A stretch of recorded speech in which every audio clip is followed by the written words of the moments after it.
గతంలో YCP చండాలమైన party rule చేసింది అన్నారు కదా, ఎంత చండాలం చేసింది అక్కడ వాళ్ళు చేసిన చండాలం? అఫ్ కోర్స్ మీరే బహిరంగంగా టికెట్లు లక్షల్లో అమ్ముకుంది రోజా, చాలా మందికి దర్శనాలు కలిపి అసలు ప్రూవ్ చేయలేకపోయారు కిరణ్ గారు. మేడం ఎందుకు ప్రూవ్ చేయలేకపోవడం కాదు కానీ లెటర్లు కొన్ని బయట ఇచ్చాం, మేము చూపించా. వెంటనే గవర్నమెంట్ మారితే మా చేతికి పవర్ చాగానే చెవిరెడ్డి భాస్కర్ రెడ్డి, పెద్దిరెడ్డి రామచంద్రారెడ్డి, రోజా మా అవ్వ రోజారెడ్డి, వీళ్ళందరినీ అవ్వ అనకపోతే మా వాళ్ళ ఫ్యాన్స్ ఒప్పుకోరు. ఎందుకు అలా పేరు పెట్టారు మీరు రోజా గారికి? నేను ఇప్పుడు ఏదో రోజా గారని అనుకో మా వాళ్ళు నాకు మెన్షన్ చేస్తారు, అన్న తప్పు ఉంటున్నాం అవ్వ అని అంటారు. అంటే ఆమె కొన్ని కామెంట్లు చేసింది, జన సైనికులు, పిల్లకాయలు, పిల్లనాయాళ్ళు, వాళ్ళు బచ్చాగాలనింది. సరే నేను బచ్చాగాలి, అప్పుడు నువ్వెవరు?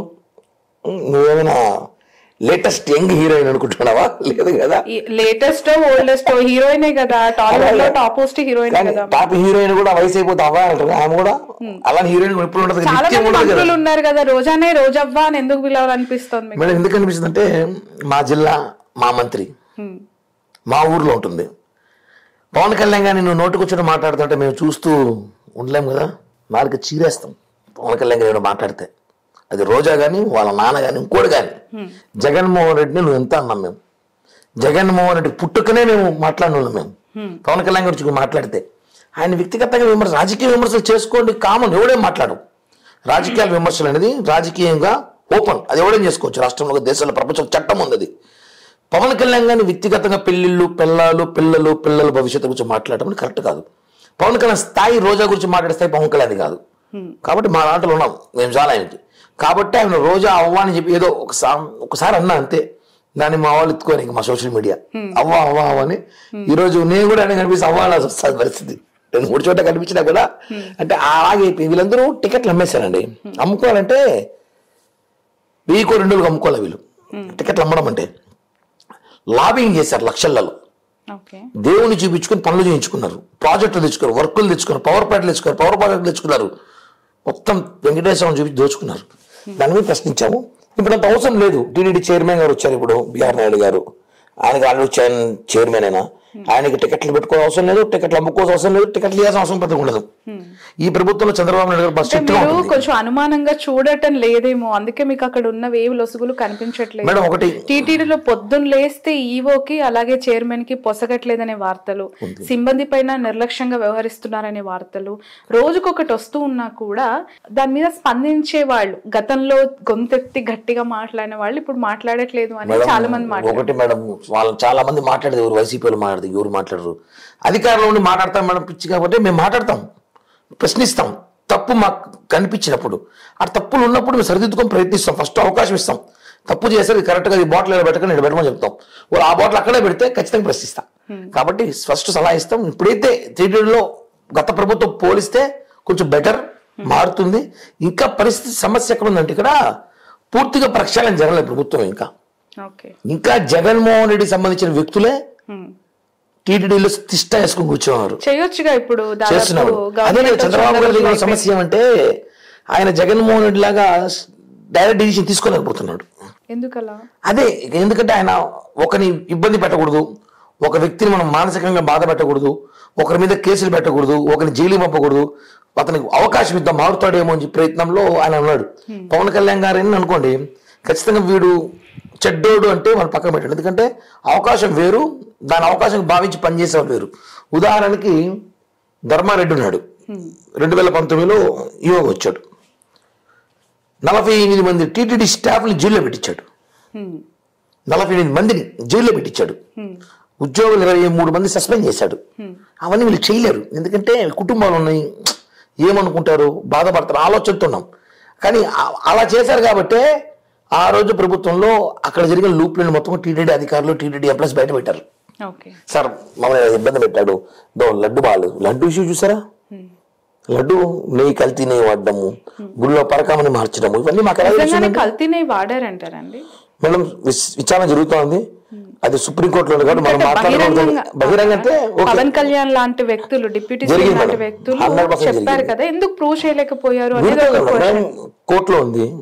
ఇప్పుడు మనం కోర్టులో ఉన్నప్పుడు కొన్ని విషయాలు మాట్లాడకూడదు. 2 విషయాలు మాత్రం ఇంకా తేలి, ఏమంటే ఒకటి వివేకానంద హత్య కేసు, 2 తిరుమల లడ్డు ఇష్యూ. ఈ రెండు ఇప్పుడు తెలియదు కాదు, న్యూస్ పాయింట్స్ ఈ రెండు ఇప్పుడు తేలవు. ఎందుకంటే చాలా సెన్సిటివ్ మ్యాటర్ అది. కోర్టు కూడా టపక్కని నిర్ణయం తీసుకు చెప్పలేదు, కోర్టు కూడా డిసిషన్స్. కాబట్టి తిరుమల విషయం, లడ్డు విషయం అనేది చాలా పవిత్రత, కోట్ల మంది హిందువుల మనోభావాలకి. ఈడ మన నలుగురిలో కూడా చాలా మంది లడ్డు తింటాం. కిరణ్ గారు, చాలా మందికి నేమ్స్ వెనక రెడ్డి, చౌదరి ఇట్లా నేమ్స్ ఉంటాయి కదా, మీరేంటి రాయల్ అని పెట్టుకున్నారు? What is the secret? Kiran royal అంటే అర్థం ఏంటి? రాయలసీమలో కాపుల్ని బలిజలు, మా రాయలసీమలో బలిజలు కులం, బలిజల్ని రాయల్ అంటాం. ఎందుకంటామంటే మేము ఎప్పుడో 30 ఏళ్ల క్రితం, మేము 10th క్లాస్ అయిన తర్వాత మేమందరం కూడా రెడ్డిలు, చౌదరీలు ఇలా పేర్లు ఉన్నాయి, మనం కూడా ఏదో పెట్టుకోవాలి అని అప్పట్లోనే స్కూల్ ట్రెండ్, కాలేజ్ ట్రెండ్కి వచ్చేటప్పటికి ఒక గ్యాంగ్ అంతా కలిసి మేమందరం కూడా రిజిస్ట్రేషన్ చేసుకున్నాం రాయల్ యూత్ అని. ఎందుకు అనుకున్నామంటే రాయల్ యూత్ అని, బలిజలు మనం పెట్టుకుంటే తప్పే ఉంది, మన కులం మనం చెప్పుకోవడం తప్పు కాదు కదా. అంటే శ్రీకృష్ణదేవరాయలు వంశస్థులకు సంబంధించిన మనం కూడా, వాళ్ళ తల్లిగారు రాయలు, మనం రాయలం పెట్టుకుంటే తప్పేముంది అని ఆ రోజుల్లో. అప్పుడు కులంకి అంత ప్రాధాన్యత రాజకీయాలు పనికొచ్చేది కాదు మేడం. నేను ఒక్కటి చెప్తున్నాను మేడం, మీరు అడిగారు కాబట్టి మీకు 2 పాయింట్స్. నేను మొన్న ఏదో ఇంట్లో చెప్పలేకపోయా, మర్చిపోయా. ఇప్పుడు నాకు అడిగారు గుర్తొచ్చి మీకు చెప్తున్నా, ఎక్స్క్లూజివ్ మీకు మాత్రం చెప్తున్నా. ఇది చాలా సీరియస్ గానే, ఇది చాలా నేను ఫన్నీగా చెప్పాలి. రాయలం పెట్టుకున్నందుకు ఆ రోజు రాయలతో స్థాపించాము, బలిజలు రాయలు పెట్టుకోవాలని చెప్పి మేము ప్రచారం చేసుకున్నాం. ఫస్ట్ నేను ఒక 2-3 పెట్టుకున్నాము. రాయలం పెట్టుకుంటా ఈరోజు మా పిల్లలు, మా అన్న పిల్లలు, తమ్ముడు పిల్లలు, అక్క పిల్లలు, బంధువులు, ఈరోజు రాయలం పేరు ఎంతమంది ఉంది మేడం? ఈ దేశాలు దాటేసింది. రాయల్ అనే పేరు దేశాలు దాటేసింది. అంటే తమాషా ఏమంటే ఇప్పుడు రాయల్ అనేది మా కులం పెట్టుకోవట్లా, చాలా మంది పెట్టుకుంటున్నారు. ఏరా బాబు రాయల్ అంటే మావాడాలంటే, కాదన్నా మేము మార్వాడీస్ రాయలు పెట్టుకున్నానా, మేము బ్రాహ్మిన్స్ రాయలు పెట్టుకునే అంటే బాగుంది ఆ పేరు వినడానికి. రాయల్ అంటే అది మేము స్టార్ట్ చేసాము, రాయల్ బ్రాండ్ మేము పెట్టాము, నేమ్ తీసుకొచ్చాము, దాన్ని మీరంతా వాడుకోండి. ఓకే, హ్యాపీగా ఉంటుంది. ఈరోజు ఆధార్ కార్డులు, పాన్ కార్డులు నేను చూసి రాయలే కనిపిస్తే ఆ రోజు మన వేసిన విత్తనం ఇది ఈరోజు వృక్షం కాదు, మహావృక్షం, సముద్రం అయిపోయింది. అలాంటిది రాజకీయాల కోసం కులాన్ని వాడుకునే దొంగలు అయిపోయారు రాష్ట్రంలో. నేను మీరు అడగలనే ఇక్కడ చెప్తున్నా, ఎందుకు చెప్తున్నా, ఎక్స్క్లూజ్ మీకు చెప్తున్నా కాబట్టి, అడగలేదు కాబట్టి. 97లో కిరణ్ రాయల్, 2004 ఎన్నికల్లో కిరణ్ రాయల్ రాయలే, 2009 ఎన్నికల్లో కిరణ్ రాయలే 2014 ఎన్నికలు కిరణ్ రాయలే 2019కి కిరణ్ రాయల్ రాయలే, 24 ఎలక్షన్ వచ్చే కిరణ్ రాయల్ గారి ప్రచారం చేసిన వైసీపీ వాళ్ళు. అంటే సంవత్సరాలు మారే కొద్ది కులం మారిపోతుంది మేడం, మతం మారుతుంది, మతం మార్చుకోవచ్చు. నువ్వు ముస్లింకి వెళ్ళి మైనారిటీకి ముస్లింకి వెళ్ళొచ్చు, లేదా క్రిస్టియానిటీకి వెళ్ళొచ్చు, కానీ నువ్వు కులం మార్చుకోలేవు కదా. సో ఇది పాయింట్, ఇదే పాయింట్ మీకు చెప్తున్నా. చాలా మంది ప్రశ్న నాకు క్వశ్చన్ వేశారు కొంతమంది, ఈ వైసీపీ బ్యాచ్, నువ్వు రాయలని ఎలా నిరూపిస్తావు, రాయలు కాదంటే చెప్పా. 20 ఏళ్ళు రాయలేను, అప్పుడు అందరూ ఒప్పుకున్నారు కిరణ్ రాయలని. ఈరోజు రాయలు కాదంటే మీ ప్రచారం, మీకు భయపడ్డ రాజకీయాలు. తిరుపతిలో 80,000 ఓట్లు మాకుంది. One side decide factor Tirupati రాజకీయాలు చేసేది ఒక బలిజలే, రాయల్సే.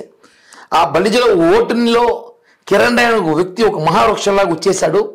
రేపు ఎప్పటికైనా ఈ కరుణాకర్ రెడ్డికి అంతెందుకు మా పార్టీలో కొంతమంది వ్యక్తులకి ఇబ్బందిగా మారిపోతాడే ప్రయత్నంలో నాకు వ్యాపారాల మీద తప్పకుండా. 80,000 ఓట్లున్న మీ కమ్యూనిటీ నుంచి పవన్ కళ్యాణ్ గారికి ఒక్క బలిజ లీడర్ దొరకలేదా? చివరికి వైఎస్ఆర్సీపీ నుంచి తెచ్చుకుని టికెట్ ఇవ్వాల్సి వచ్చింది. చెప్తున్నాను మేడం, రాజకీయాలు ఎలా ఉంటాయంటే తిరుపతి రాజకీయాలు ఎప్పుడు కూడా చూడండి మీరు, ఒకసారి గెలిచాడు సెకండ్ టైం ఫీట్ రాదు అంతే, సెకండ్ టైం పోటీ చేయడు. అది బలిజల్లో చెప్తున్నా, పర్టికులర్ రెడ్డిలో ఉండదు. మళ్ళా మబ్బురామ రెడ్డి 2 సార్లు పోటీ చేసినాడు, కరుణాకర్ రెడ్డి 2 సార్లు గెలిచినాడు, అగరాల ఈశ్వర్ రెడ్డి 2 సార్లు గెలిచినాడు. కానీ బలిజలు మాత్రము చిరంజీవి గారు ఒకసారి, వెంకటరమణ గారు ఒకసారి, సుగుణమ్మ గారు ఒకసారి, చంద్రబాబు కృష్ణమూర్తి ఒకసారి, ఎమ్మెల్యే మోహన్ గారు ఒకసారి, బలిజలు 30 ఏళ్ళుగా. ఎందుకు అంటే తిరుపతిలో ఆ యూనిటీ దెబ్బతిరింది, అదే ప్రాబ్లం. ఇప్పుడు వచ్చింది, మొన్న ఎన్నికలకు వచ్చింది. మొన్న ఎవడైనా పిల్లటండి మన కులస్తులు గెలిపించుకుందాం అని పనిచేశాడు. 80,000 ఓట్లు, ఒక ఓటు మిస్ కాకుండా వాడు America, Africa, Afghanistan, Pakistan, New Zealand, New York ఎక్కడున్న చోట్ల వేసారు, వచ్చి టికెట్ బుక్ చేసుకుని వచ్చి అలా వచ్చి ఓట్లేశారు. కాబట్టి తిరుపతిలో భారీ మెజార్టీ గెలిచాము. అక్కడ మాకు ఏమంటే యూనిటీ ఆర్థికంగా కూడా, అప్పుడున్న పరిస్థితులు ఆర్థికంగా కూడా తిరుపతిలో ఎలక్షన్ చేయాలి. కరుణాకర్ రెడ్డి 100 కోట్లు సంపాదించాడు, 100 కోట్లు కుమ్మరిస్తాడేమో కరుణాకర్ రెడ్డి. తిరుపతిలో జనసేన టీడీపీ నాయకులు సఖ్యత లేక మేము కొట్టుకొని ప్రతి ఇంటికి ఒక ఎమ్మెల్యే ఉంటాడు తిరుపతిలో. అదే సమస్య.